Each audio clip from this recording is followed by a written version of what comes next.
Hi everybody. I know it's been a couple months since you've seen us in shooting our budget video, It has been. but you know what? It was purposeful. It was purposeful. Yeah. So we thought it'd be fun to shoot a quick video from our lovely kitchen. Those of you that have been here before will recognize this pretty quickly.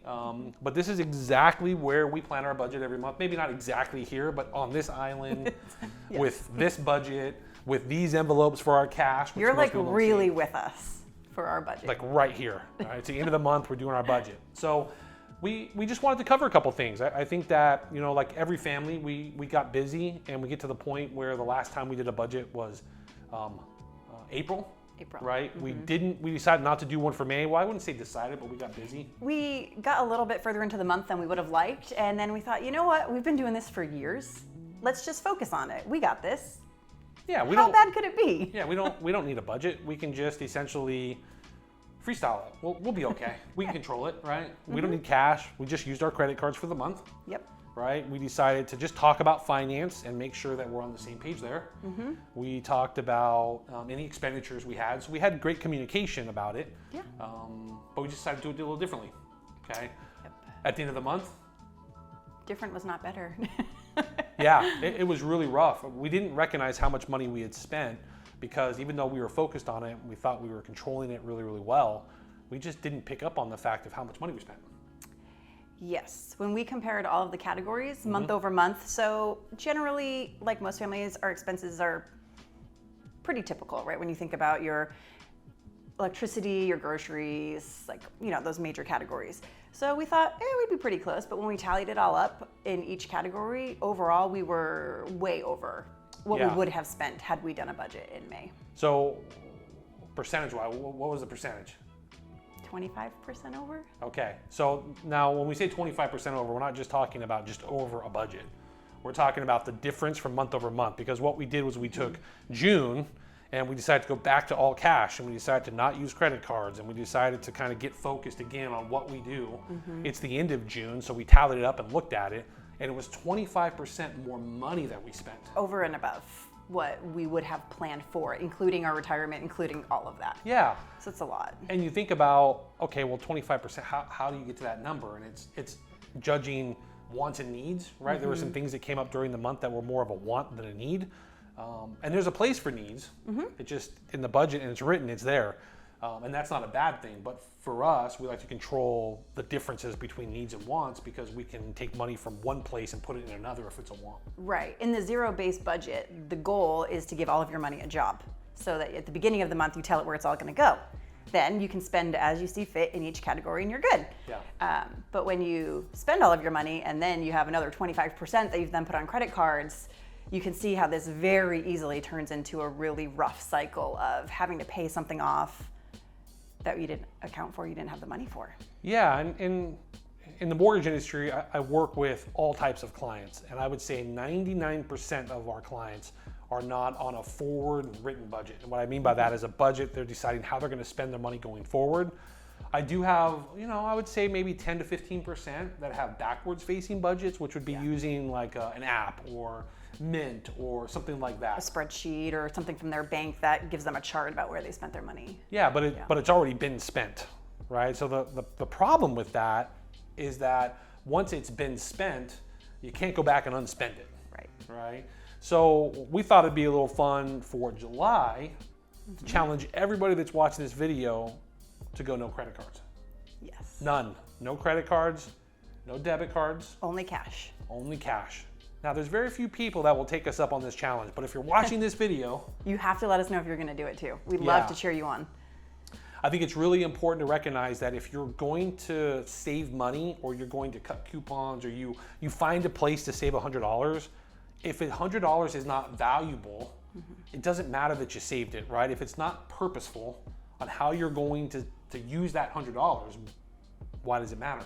Right. If you saved $100, but then you accidentally spent it on a couple extra coffees or picking up a few things at Target that you weren't planning on, then it's still spent money.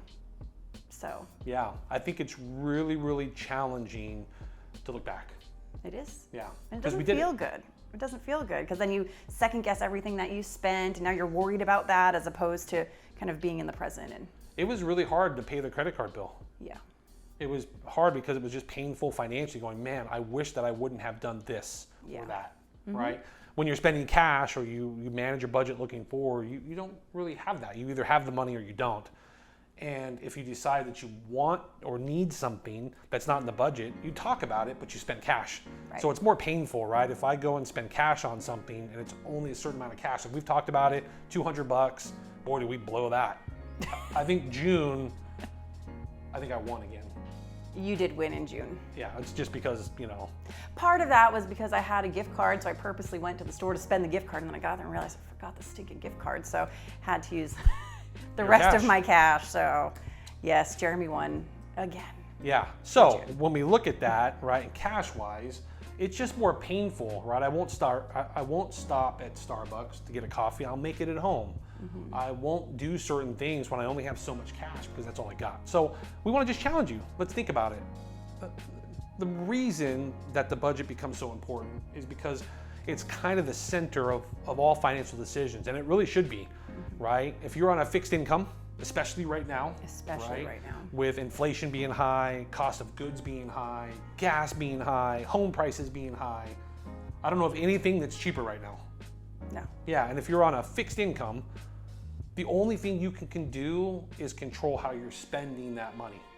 So if you're working a normal salary position, if you're on Social Security, if you're retired, right, the only thing you can do is control the spending.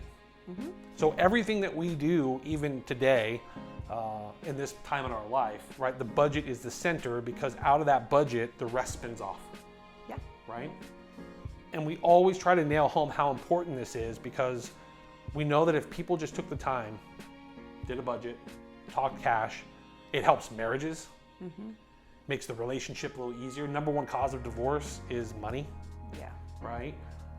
And you can have a different financial cost. Another thing that really has a huge impact on me, and I'm sure you'll agree with me, is watching Claire, right? So my daughter's name is Claire, if you don't know that.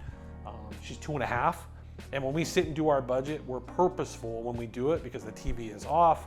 She's playing with toys in her kitchen. And a lot of times she's coloring and she's sitting next to us or she's sitting on the table and she's seeing us talk about money. She's seeing us count what money we have left.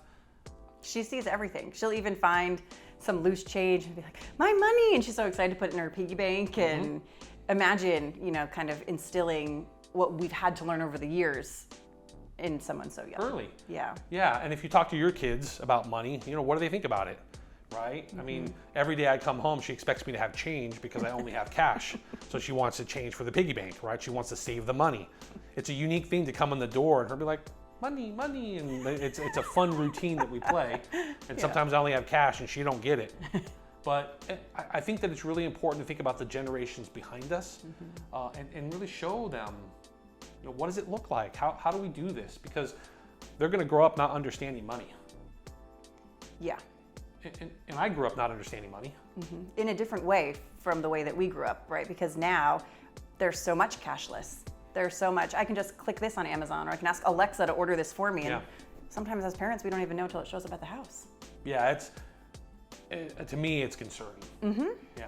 So. That's why it's important to have the foundation of this is what money is. Once you have whatever it is, $5, $10, $100 bill, once you cash that and spend it, you don't get it back. It's not like I just click here, click here, click here, and I'll figure it out later. Yeah. So, all being said, I think you got to center off the budget. We got to start there. We're throughout the month going to send out videos and different stuff about some of the challenges that we have. Because I forget things. Like I've been to the store, I've got all my stuff and went, I don't have a credit card, I don't have cash. I'm sorry, but I can't buy these. Like I feel bad. It's happened, right? It's happened to all of us. But you think about money differently. You definitely think about it differently.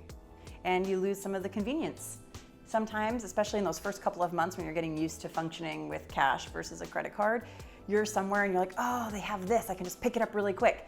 But I only brought grocery money. I didn't bring the personal care money. So now the sunscreen that's expensive, am I going to get it somewhere else? Am I going to spend it out of grocery money? And I mean, our money is finite, Yeah. right? For the month, for our income, we have a certain amount that we're getting. So it really teaches you to spend within those means. Yeah, and we're going to also show you what it's like when we have to order something from Amazon, right? I mean, it happens, right? In some situations, you have to deal with that. So how do we deal with it? Which Yeah. is by doing a redeposit. And we're going to show you that because I think it'd be a lot of fun for you to know it. Yep. Okay, so we would hope that you accept this challenge. We hope that you think this would be something a little bit unique, and kind of accept it on. We're going to also start doing some fun things on our YouTube channel as far as pinching pennies.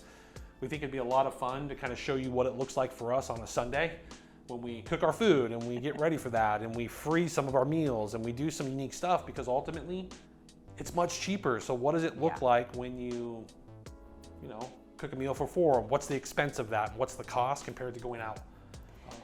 Yeah, we went out to lunch and I spent $20 on a salad that I could have made at home easily for 8. Maybe less. Probably less. So we're really interested to see how that actually works out and kind of do that experiment of what are the costs at home versus going out. And it's not that going out is bad. Like, we love to support local businesses, but it just has to fit in with your budget. And when you're ready to spend that money on a nice meal out, know that you're going to spend the money, and then you can just enjoy it and not worry about when the bill comes at the end and it's like, oh gosh, it's so much more than I thought. Yeah. That, for me, that's where budgeting makes a big deal. I'm a very emotional person when it comes, well, to life, but with money specifically. And if I have a handle on it, I feel so much better about not only the budget, but pretty much everything else that goes on in my day. Yeah, and in our budget, we have a place that you can go to restaurants, right? It's eating out, it's date night money, right? We have a budget for that that's different than our $200, which I won again this month. Yeah, maybe we should put that in the $200 because then I might stand a chance. 50-50. Yeah, so watch out for those. We hope you like those because we think that it's really important, especially right now, to do everything you can to save money, get ready for the future, protect your family. Super important. Yeah. So subscribe our channel. You'll see the emails coming out to you. We hope you enjoyed the video. And let us know when you ditch your credit card tomorrow. Yeah, that'd be awesome. Send us a quick email because we'd love to hear from you and stay in touch with you. Any last thoughts?